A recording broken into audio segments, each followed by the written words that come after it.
महाभारत। महाभारत में द्रौपदी का स्वयंवर। लक्षागृह से जीवित बच निकलने के पश्चात पांडव अपनी माता कुंती सहित वहां से एक चक्र नगरी में जाकर मुनि के वेश में एक ब्राह्मण के घर में निवास करने लगे।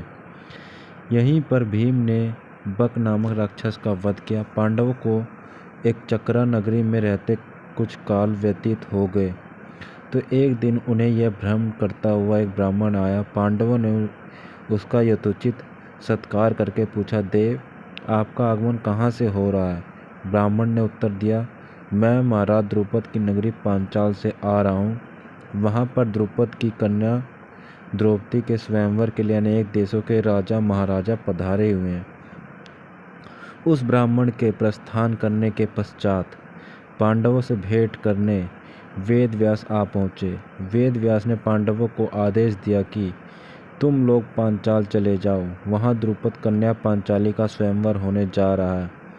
वह कन्या तुम लोगों के सर्वथा योग्य है, क्योंकि पूर्व जन्म में उसने भगवान शंकर की तपस्या की थी और उसकी तपस्या से प्रसन्न होकर शिव ने उसे अगले जन्म में 5 उत्तम पति प्राप्त होने का वरदान दिया था।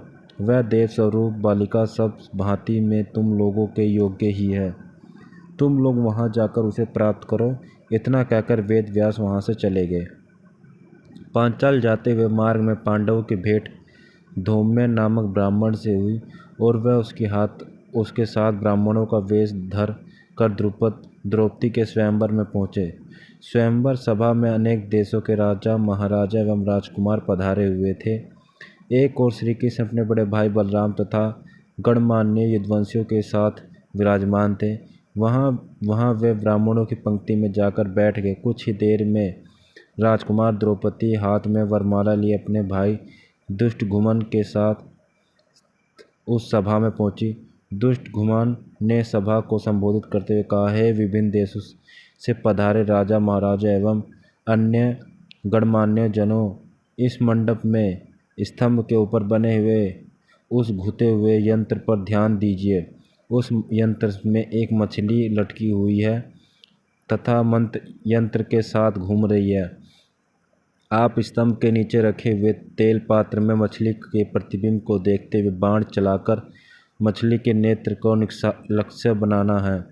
मछली के नेत्र का सफल भेदन करने वाले से मेरी बहन द्रौपदी का विवाह होगा। एक के बाद एक सभी राजा महाराजा एवं राजकुमार ने मछली पर निशाना साधने का प्रयास किया, किंतु सफलता हाथ न लगी। वह कितनी हानि होकर अपने स्थान पर लौट आए। इन असफल लोगों में जरासंध, शाल्य, शिशुपाल तथा दुर्योधन, दुशासन आदि कौरव भी शामिल थे।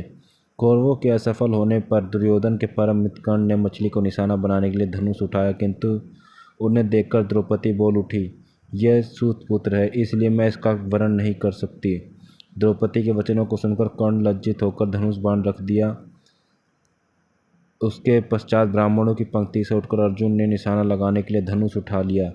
एक ब्राह्मण को राजकुमारी के स्वयंवर के लिए उद्घात देख वहां उपस्थित जनों के अत्यंत आश्चर्य हुआ, किंतु ब्राह्मणों के क्षत्रियों से अधिक श्रेष्ठ होने के कारण उन्हें कोई नहीं रोक सका।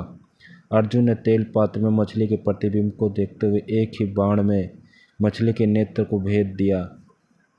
द्रौपदी ने आगे बढ़कर अर्जुन के गले में वरमाला डाल दी।